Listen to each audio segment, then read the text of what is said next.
Welcome, everyone, to the MMA Happy Hour podcast. I am Kyle Anthony, your host for today. We are talking UFC 323, headlined by Merab Dvalishvili and Petr Yan. We're going to be breaking down 4 plays here on the show today. Now, listen, we are coming off a profitable evening 2 weeks ago because we were off last week at UFC Qatar.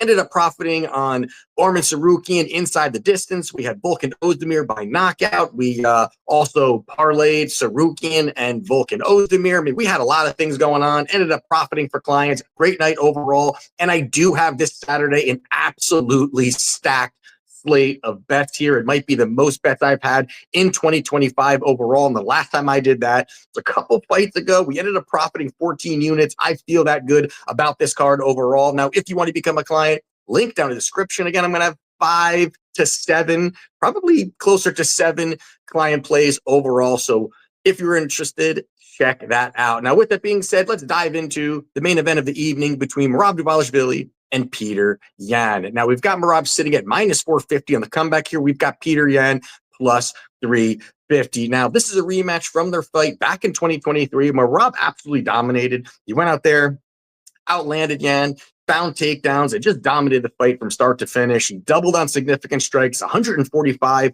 to 75 on significant strikes, had 11 takedowns on 49 attempts for Merab. I mean, really dominated, set the record for most takedown attempts in a single fight, and 50-45 Yan start to finish. Now, Merab is an absolute nightmare for anybody stylistically. I mean, he just has that insane cardio. He's able to weaponize it, move forward, keep you working, stay in your face. It's kind of what he did against Yan, 49 takedowns, only 11 49 takedown attempts, 11 takedowns, but just keeping you working, keeping you working, staying in your face, not stopping and just being relentless with it, relentless wrestling, insane pace, staying in your face. And it's very tough for opponents to kind of get their offense going. He smothers it very well. And that's how he finds success, pressuring forward, grinding out rounds, banking rounds. Now you've got Yan on the other side here who, is a high-level striker, good counter-striking, he's definitely that sniper striking type of style. But for me here in this fight, it's kind of simple.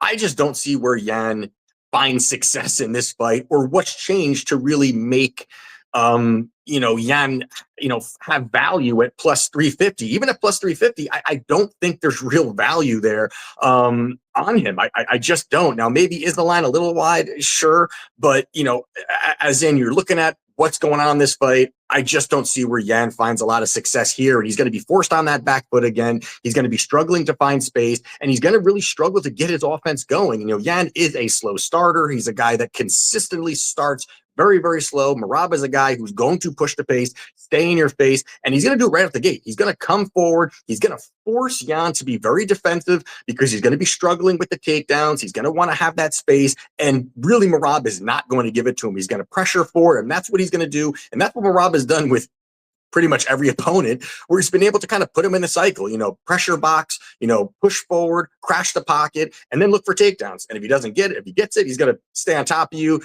try to, get the wrestling going, the grappling going. But if he doesn't, he's going to, move forward again, pressure boxing, crash the pocket, look for takedowns, and it's just a rinse and repeat. And a lot of times he's going to frustrate opponents. I think that's what he's going to do to Yan. Yan is going to struggle, and Yan is going to maybe get a little bit desperate, which could open up opportunities for a finish. And that's where I'm going with this here. Now, Merab minus 450 on the money line, but I do like Merab inside the distance at plus 440. That is a great number overall, very juicy number. Now, do I think there's a high probability that Merab wins on the scorecards? Yes. It's very chalked up. It's like minus 230.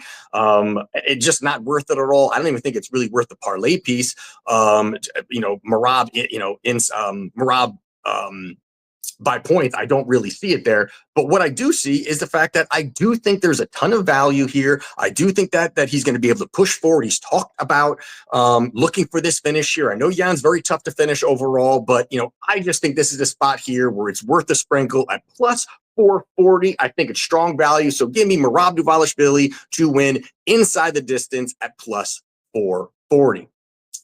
Next one here we're talking about is going to be Alexandre Pantoja. He is minus 235 in the comeback here. We've got Joshua Van plus 190. Now you've got Pantoja, who is one of the GOATs of the flyweight division. I mean, this guy has been in an absolute run, 8-fight win streak, 4 title fights defending his belt. This will be the 5th time he has defended his belt. And, the thing that's kind of scary is the fact that this guy's 35 years old. You normally think that guys are going to start to slow down when they get, over 35, near 35, in these lower weight classes. Your shelf life is definitely a little bit more limited here.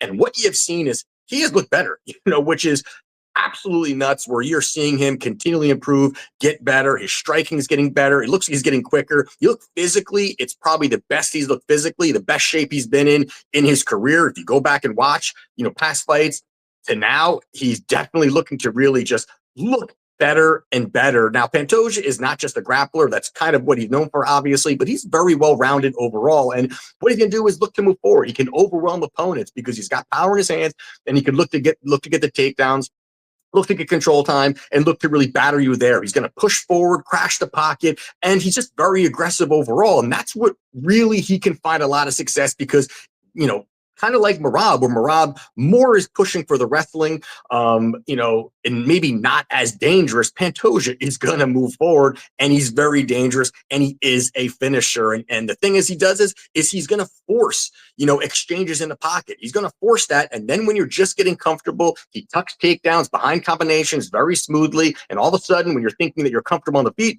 all of a sudden you're on your back and he's on your back overall, and he mixes up his attacks very, very well overall. Now, Van on the other side here, is a solid boxer. I mean, this guy definitely really has slick boxing, works the body very well, great combinations, good volume overall. But at 24 years old, his rise, definitely he's earned this title shot. There is absolutely no doubt. A young prospect here, 24 years old. But this just feels like too much too soon. It really does. This is a guy that he said even a couple years ago that he really wasn't even training wrestling. He just started kind of getting into that. And that just opens up opportunities for Pantoja to look for takedowns, and really work his game. And, it definitely looks like he is improved. There's no doubt that Van has improved that part of his game. But you also got to look at it that, he's not a complete package at this particular point here. And I do think that you've got a guy in Van that is primarily a boxer. He wants to box. He's comfortable with those types of fights where you're going to exchange in the pocket, and lesser opponents have taken Van down. And again, it's just the path is there. You've got Ray Saruya took him down 4 times. Cody Durden took him down twice. Felipe Bunes took him down twice. Now, some of these fights he's winning, but still the opportunity is there, and Pantoja's going to run that opportunity. He's going to go for those takedowns. He's going to mix it up. Out of his last 5 fights, he has landed 29 takedowns and has looked great doing it, and looked like he can consistently, kind of push that pace overall. And even against Kai Kara-France recently, you saw with Pantoja, that was a fight where a lot of people kind of looked at Kai Kara-France and said, oh, wow, this is a guy, that has really good takedown defense, 83% takedown defense, and can box. And that sounds kind of familiar to what Van does, where he's got good boxing overall, but can he really keep it on the feet? Pantoja goes out there, gets 3 takedowns, and subs him. So I kind of feel that's where this is going here. I do think that, the mix of the wrestling, power on the feet, I do think that the threat of the takedowns is really going to, slow down Van in certain spots. I think the takedowns, the striking, all really favor overall Pantoja with this blend. And I just think it's just too much too soon for Van here. So I'm going Pantoja, and getting off the minus 235 number here. I do like Pantoja also inside the distance here. You can get that number at plus 120. I think there's a high probability here. He puts a stamp on it. I think there's a spot here and a vulnerability here on the Van side, and I think Pantoja exploits it. So I'm taking Alexandre Pantoja inside the distance at plus 120. And the next one here we're going to talk about is going to be Chris Duncan. He is minus 180 on the comeback here. We've got Terrance McKinney. He is plus 140. Now, this is an absolute banger. I mean, this is one that is going to be fireworks right out the gate. You got McKinney, 17 victories, all inside the distance. You've got Duncan, 14 victories, 10 inside the distance here. And there's a reason why the books have put this, that the fight doesn't go the distance, is minus 2,000 and higher. They are not expecting, they are expecting absolute violence. I think everybody watching this podcast is also expecting a lot of violence here. Now, you've got McKinney here, and there's no doubt that McKinney is an absolute glass cannon. I mean, this guy early is explosive. He's going to come forward. He's going to throw. He's got big power, finishing ability. He wants chaos. He wants to just go in there, look for takedowns, be aggressive early, and look for that finish. And he is a kill or be killed type of fighter. And that's the issue here, is that he has suspect cardio and an iffy chin. And that's very, very tough to trust here. Absolutely. And now you look at Duncan on the other side here, and Duncan, I'm just not very high on Duncan's skill set overall. I'm just not, and especially at a -180 number, I'm just not very high on him overall. And besides for a very slick guillotine that he does have, he's very slick with that. You put your head in the wrong spot, he's going to snatch it up. He can find those finishes, but overall, he's very basic to me. He's very average to me. I mean, his striking, I think, is very basic. I think his wrestling is okay. He's very hittable, leaves his head on the center line. He can be hit. And that's just where I think that's a lot of problems here against such a dangerous guy early in McKinney, especially we're talking about plus money here. And, yes, Duncan's on a 3-fight win streak, but, to me, and going back watching those fights, he's just an overachieved. That's kind of the best way I can put it, is that he's overachieved here. I think that, even against Balaji Oki, who I don't think is good, even before that finish that Duncan got, Oki was outlanding him 30-10 in the first round. Credit to Duncan getting the finish, but still, it does show he can be hit. He's there to be hit. And now he's about to face a very hard puncher in McKinney. Now, besides for the durability and cardio issues here for McKinney, which is obviously a big part of this. I think McKinney's better everywhere. I think he has massive advantages here. He's the better striker, faster hand speed, harder hitter, more explosive, better athlete. I think he's a better wrestler. There's just a lot of things. Now, if he can put those things all together early, he's going to be very dangerous in this fight. And you got Duncan, who blocks punches with his face. This is a guy, again, who's very hittable, and you're about to face a big-time power puncher here. Duncan, I just don't really see it happening for him here. And also that, Duncan does have that submission ability. And I do believe that forces this fight to play out on the feet. I don't think that you're going to see McKinney look for takedowns. I think he's going to work at range, look to get his boxing going, look to land those big shots here. And that's where I'm going here with this play here. I do like Terrance McKinney in this spot, but I think it's worth a sprinkle here on McKinney by knockout inside the first 2 rounds. You can get that at plus 390. I think that is a juicy number here for a fight that is not going to go the distance. It's going to be chaos. And I do think that McKinney's the guy to land that kill shot. So give me Terrance McKinney inside the first 2 rounds by knockout, plus 390.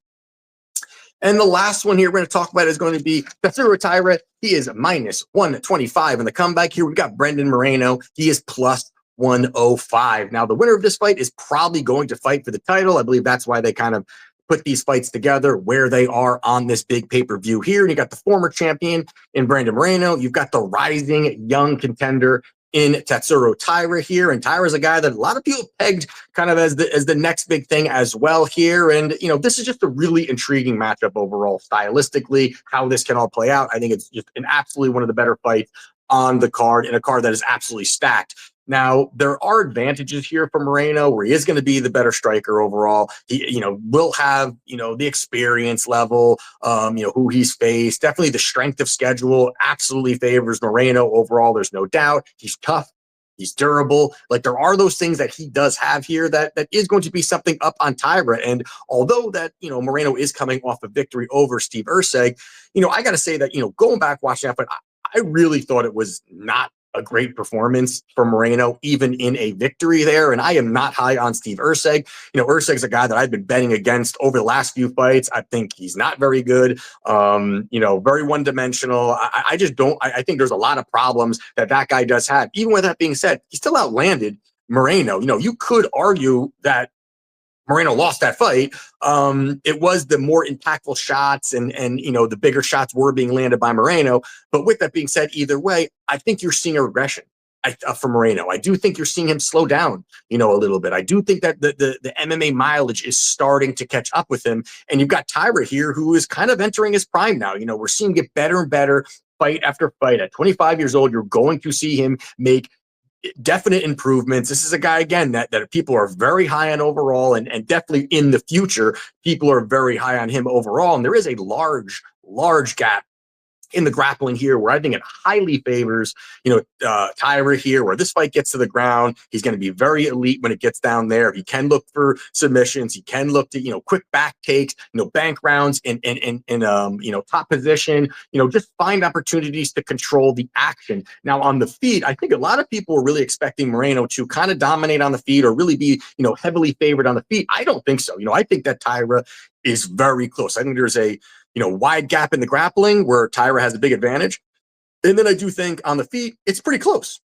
So with that being said, it kind of gives more opportunity here for Taira to, land some shots on the feet, look for takedowns, mix it up a little bit. And I do think that if he does find a takedown, that could be the round. If he gets to your back, he may be able to control you for the round. That's all that he does need, because this is a 3-rounder. Now, this is a 5-rounder. I do think that Moreno does have, there is more opportunity there. He's a guy that as the fight goes on, he builds, he gets stronger, he gets better. He starts to, really, push on his opponent, push the pace. And that's where the opponent can start to wilt a little bit here. In a 3-rounder, Taira, I think, can go a little bit harder early, not have to worry about the extra 2 rounds, can really push the pace, look for those takedowns. And that's where I kind of believe this goes here. So I do like Tatsuro Taira here. I do think that this might be one of the worst versions of Moreno, and it might be one of the best versions of Taira. So give me Tatsuro Taira at -125. So you have it for my plays for UFC 323. If you want to become a client, link down in the description. And if you do not have a Caesars Sportsbook account, all you got to do is open up an account on Caesars Sportsbook, bet $1, you get $25 profit boost instantly. When you sign up, use promo code Mr. UFC 20X. That's MRUFC 20X. And you get it all. So there you have it. We have one more event left in 2025. Let's get this bread on Saturday. Let's cash it on the following Saturday. Let's go enjoy the time off. So let's get it done and let's cash.